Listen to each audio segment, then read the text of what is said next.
अरे जो रजाकार हमको बुलाते रे बाबू, जो रजाकार थे वो पाकिस्तान चले गए, जो वफादार थे वो तुम्हारे सामने सीना तान कर अपने हक की लड़ाई लड़ रहे हैं। जो वफादार है वो ठहरे हुए हैं, तुम मॉब लिंचिंग कर रहे हो, मर रहे हो, मगर जमीन नहीं छोड़ रहे हैं।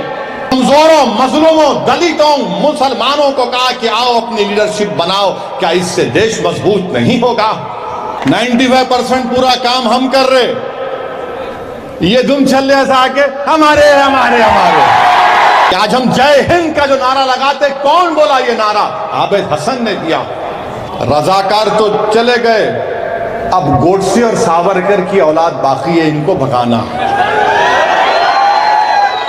ट्रेन में जब उस वर्दीपोश दहशतगर्द आतंकवादी ने नाम पूछकर, चेहरे पर दाढ़ी देखकर गोलियां चला रहा था, जुनैद नसीर को जिंदा जला दिया गया। हरियाणा में बीजेपी की सरकार है।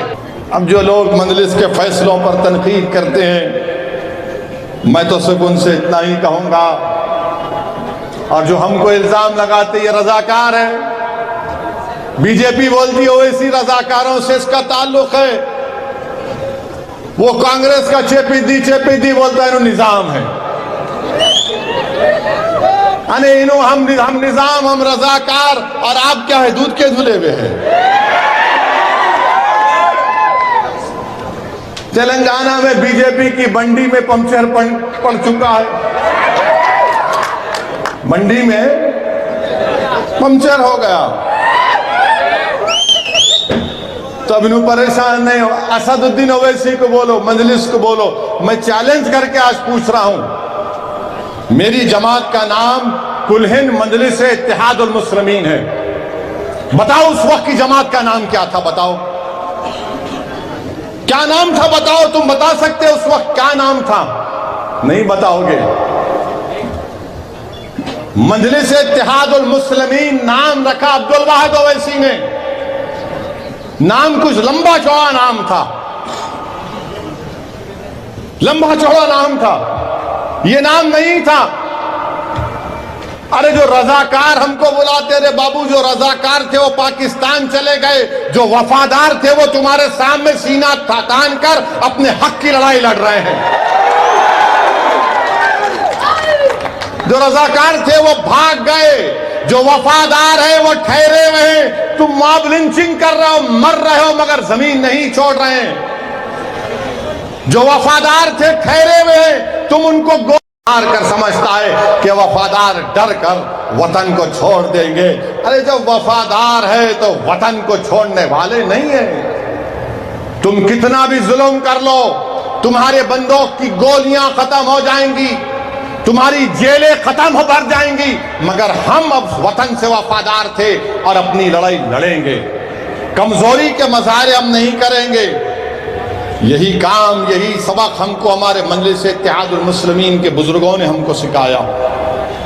आज मजलिस पर तनकीद करने वालों, कभी तुम ये भी तो सोचो कि उस पुराशुभ दौर में जब 20,000 से ज्यादा लोगों को खत्म कर दिया गया, जब नौकरियों से निकाल दिया गया, जब सब चीज खत्म हो चुका था, उसके बाद मजलिस ने एक चिराग को जलाया। उसके बाद मजलिस ने चिराग को जलाया और इस उम्मीद पर जलाया कि हम बातिलों के तूफानों में इस चिराग को जला के रहेंगे, अपने हक को लेंगे। अब्दुल वाहिद ओवैसी ने मजलिस को ताल्लुक से कहा कि हम भारत के आईन में रहकर अपनी लड़ाई लड़ेंगे। उस वक्त भी मजलिस को तकालीफ दी गई थी। अब्दुल वाहिद ओवैसी को 11 महीने की जेल की सजाएं काटना पड़ा, मगर अब्दुल वाहिद ओवैसी और मजलिस के जिम्मेदारों के हौसले पस्त नहीं हुए।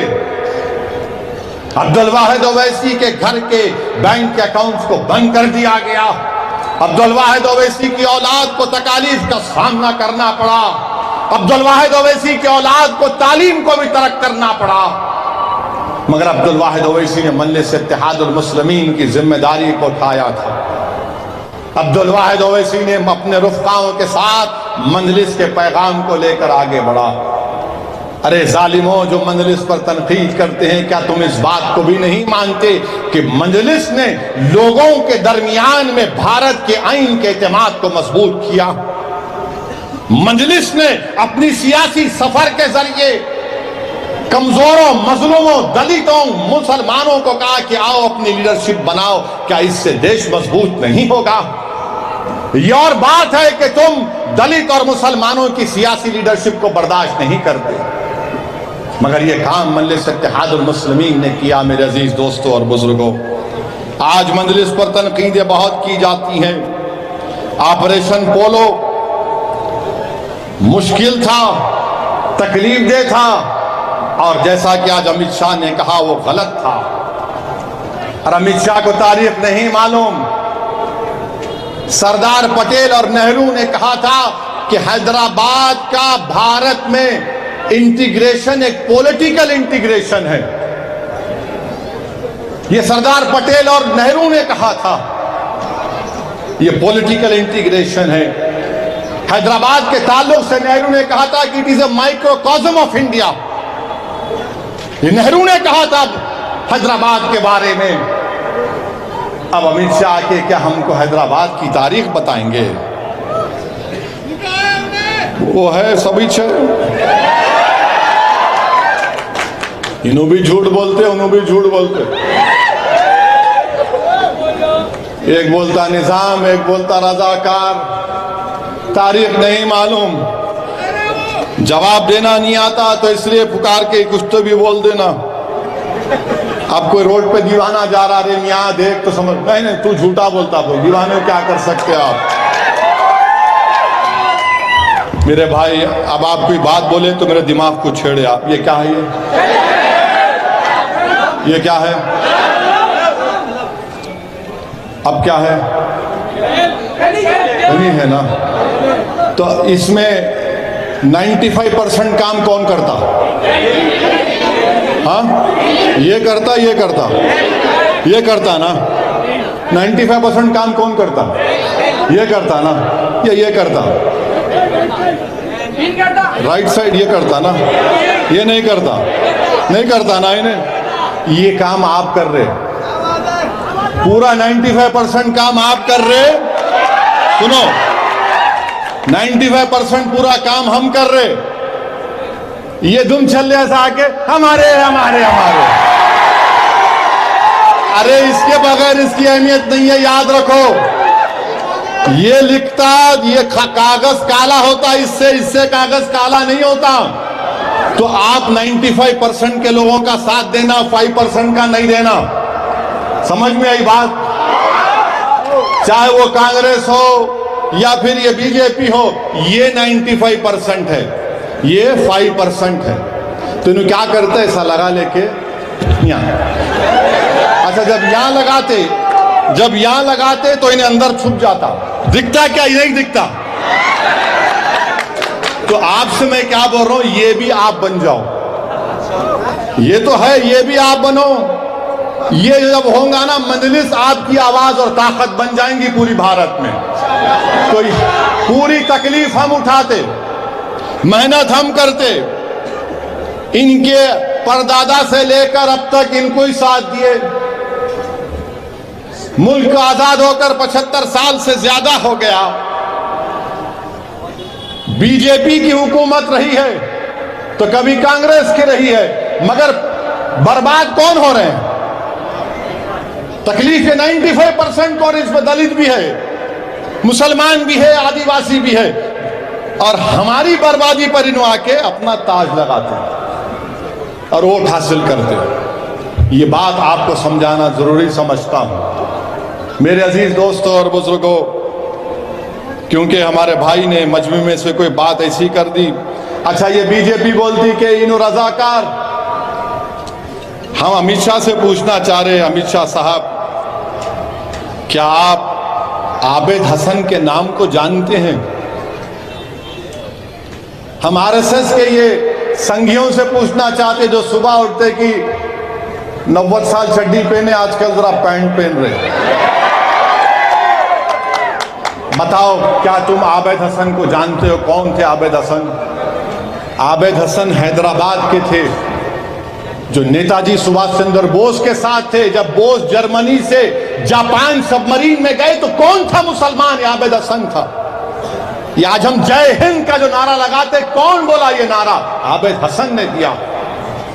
हैदराबाद के थे। क्यों दिया? निजाम की हुकूमत थी, मगर भारत का था मामला, भारत का मामला था। और आज आप हम पे उंगली उठाते। मेरे अजीज दोस्तों और बुजुर्गों, इसीलिए हम बार बार बोलते कि नेहरू ने कहा था कि Hyderabad is what microcosm of Indian culture, Nehru ने कहा था। इनको खैर नहीं मालूम। अब रजाकार तो चले गए, अब गोडसे और सावरकर की औलाद बाकी है, इनको भगाना। गोडसे और सावरकर की अभी जानिशीन है, औलाद है, इनको हमको देखना है। और हर बिल्कुल अभी कब भगाएंगे? अभी टाइम आ गया ना। और फिर मेरे अजीज दोस्तों और बुजुर्गों, लोग निजाम की हुकूमत की यकीनन उनके अच्छे काम की हम तारीफ करते, मगर क्या निजाम की हुकूमत में लिबर्टी थी, इक्वालिटी थी, जस्टिस था, फ्रेटर्निटी था? नहीं था। चंद रईस लोगों के पास दौलत थी, चंद जागीरदारों के पास दौलत थी, जिसमें मुसलमान और हिंदू भी शामिल थे। मगर जितना गरीब हिंदू था उतना गरीब मुसलमान भी था, जो बीजेपी नहीं बताना चाहती। उस वक्त भी कई मुसलमान थे जो निजाम के खिलाफ थे, मगर बीजेपी और ये तमाम लोग ये बताना चाहते कि हर मुसलमान निजाम का चाहने वाला था। मेरे अजीज दोस्तों और बुजुर्गों, जो लोग असदुद्दीन ओवैसी को आज निजाम बोलते, रजाकार बोलते, आप जो चाहे बोल लो मुझे, मगर क्या मैं भारत का नागरिक नहीं हूं? क्या आप भारत के सिटीजन नहीं हैं? क्या आपके अब्बा भारत के सिटीजन नहीं थे? क्या आपके दादा नहीं थे? क्या आपके परदादा नहीं थे? क्या परदादा के परदादा नहीं थे? अरे बाबू, आदम अलैहिस्सलाम यहां पर आए तो हमारा हुआ। अब्बा आदम अलैहिस्सलाम जन्नत से पैर कदम डाले तो हिंद में डाले। अब इन आके बोलते नहीं तुम्हारा नहीं है, मेरा नहीं है। अरे बाबू, बात ऊपर तक चले गई बहुत। तुम्हारे कने रिकॉर्ड नहीं है, मेरे कने रिकॉर्ड है, हम कहां से आए? और फिर ये अजीज दोस्तों और बुजुर्गों, ये हमको इल्जाम लगाना, हम इन तमाम को एक ही बात कहना चाहेंगे कि हमारा खुदा हमारा हुक्मरान है, हमारा अल्लाह हमारा मालिक है, हमारा अल्लाह हमारा रूलर है, और हम अल्लाह की रजा के लिए काम करते हैं। तुम्हारे ये दुनिया के हुक्मरानों के डर और खौफ से, ये जुल्म के डर से हम झुकने वाले नहीं हैं। जब पुलिस सेक्शन में 20,000 लोगों का कत्लेआम हुआ, जब बौलियों में माओ ने अपने कमसिन बच्चों को लेकर अपनी इज्जत बचाने के लिए अपनी जानों को गंवा दिया, हम उनके वारिस हैं जिन्होंने खौफ को अपने करीब आने नहीं दिया। वो हमारी नजर में आज भी वो जिंदा हैं और कल भी रहेंगे। मेरे अजीज दोस्तों और बुजुर्गों, ये तारीख को आपको पढ़ना पड़ेगा। काश ये नौजवान अपना वक्त निकालकर थोड़ा सा किताब को खोलकर अगर ये पढ़ लेते तो उनको अंदाजा होता कि पुलिस सेक्शन क्या था, तारीख क्या थी, और मुस्तकबिल में हमको इस तमाम चीज़ों को देखकर अपने फैसले करना पड़ेगा। और हमारे पीछे हम देख रहे हैं हरियाणा नूह में 450 घर को, बिल्डिंगों को, मेडिकल शॉप को बीजेपी ने तोड़ दिया, बगैर नोटिस दिए, बगैर ड्यू प्रोसेस को फॉलो करे। और देश के वजीर आजम कहते हैं सबका साथ, सबका विकास, सबका विश्वास। नूह में लोग हजारों की तादाद में बेघर हो चुके हैं। अगर आप उनकी मदद नहीं कर सकते तो कम से कम उनके लिए दुआ तो कर सकते हैं आप। आज चिलचिलाती धूप में आप खड़े हैं, पिछले 1-1.5 घंटे से आप तकलीफ महसूस कर रहे हैं, मगर अपने दिलों पर जोर डालकर सोचो कि अगर तुम्हारे सरों से तुम्हारा घर लूट लिया जाता, तुम्हारे सर से तुम्हारे घर का छत छीन लिया जाए और तुम पिछले 2 महीने से इस आसमान के नीचे अपनी औलाद के साथ, अपने बुजुर्गों के साथ बेघर हो चुके हैं, तो क्या गुजरती आपके ऊपर। उस नूह के लोगों के बारे में सोचो जो हरियाणा में उनको बेघर कर दिया गया। थोड़ी देर के लिए अपने कलेजों पर जोर डालो। जो ये कांग्रेस और बीजेपी मजलिस को रजाकार और निजाम कहती है, ट्रेन में जब उस वर्दीपोश दहशतगर्द आतंकवादी ने नाम पूछकर, चेहरे पर दाढ़ी देखकर गोलियां चला रहा था, मैं उस मंजर को देखा, बार बार देखता हूं तो यकीन नहीं आता कि मैं क्या देख रहा हूं। जब वो नाम पूछकर गोली मार रहा था तो कोई एक मर्द का बच्चा नहीं उठा, 10-12 लोग उठकर उसको कुछ बोलते, उसके पास से हथियार छीन लेते। सब इत्मीनान से बैठे हुए हैं। क्यों बैठे हुए हैं? क्योंकि मेरे चेहरे पे दाढ़ी नहीं है। ये फिरका परस्ती है, ये फिरका परस्ती है कि इनको मालूम कि ये दाढ़ी वाले को, टोपी पहनने वाले को मारेगा। अगर आज मुझे रजाकार और निजाम कहते हैं, क्यों कहते हैं? क्योंकि मेरे चेहरे पर दाढ़ी है, मेरे सर पर टोपी है और मैं मजलूमों की लड़ाई लड़ता हूं। तो इसीलिए इल्जाम लगा दो या मौका मिला तो गोली मार दो इन लोगों को। मेरे अजीज दोस्तों और बुजुर्गों, हमारे मुल्क के वजीर आजम ने उस ट्रेन में जिस दहशतगर्द ने आतंकवाद के नंगे मुजाहरे किए, दहशतगर्दी की, वजीर आजम ने अपने मुंह से उसका कंडेमनेशन नहीं किया। और जब वही शख्स आपके कहां बाजार घाट के रहने वाला, ये बैटरी लाइन के रहने वाले थे, अकबरुद्दीन ओवैसी ने तेलंगाना के असेंबली में इसको मसले को उठाया। एक्स ग्रेशिया कितना 5 एक्स ग्रेशिया, हाँ, एक्स ग्रेशिया दिलाया गया। मंजलिस ने अपनी तरफ से उनको एक्स ग्रेशिया दिया। उस बेवा को गवर्नमेंट ने नौकरी दी मंजलिस की नुमाइंदगी पर, और फिर मंजलिस की नुमाइंदगी पर चंद्रशेखर राव चीफ मिनिस्टर ने 2 BHK का घर उनको दिलाया। आप हमको गाली देते हैं ना, राजस्थान में आपकी हुकूमत है, दिलाना था। बिहार में आपकी हुकूमत है, दिलाना था। वो मरने वाले बिहार के भी थे, राजस्थान में भी थे। नहीं, वहां कुछ नहीं करेंगे। मजलिस क्या करे रे? मजलिस ने किया ना प्यारे, तुम भी कर लेते कुछ बिहार में। तुम्हारे नीतीश को बोलते, तुम्हारे वो गहलोत को बोलते कि कुछ करो, नहीं करेंगे। और फिरका परस्त मैं हूं, निजाम मैं हूं, रजाकार मैं हूं। अरे मैं इनका मेरा ताल्लुक नहीं है, मगर यकीनन तुम गोडसे और सावरकर के जानशीन हो। अगर तुम में गांधी से मोहब्बत होती, इक्वालिटी कैसे तुमको सम्मान होता है समझ होती, तो तुम ये काम नहीं करते। मेरे अजीज दोस्तों और बुजुर्गों, हमारे वजीर आजम तो मुंह खोलते ही नहीं है। जुनैद नसीर को जिंदा जला दिया गया। हरियाणा में बीजेपी की सरकार है।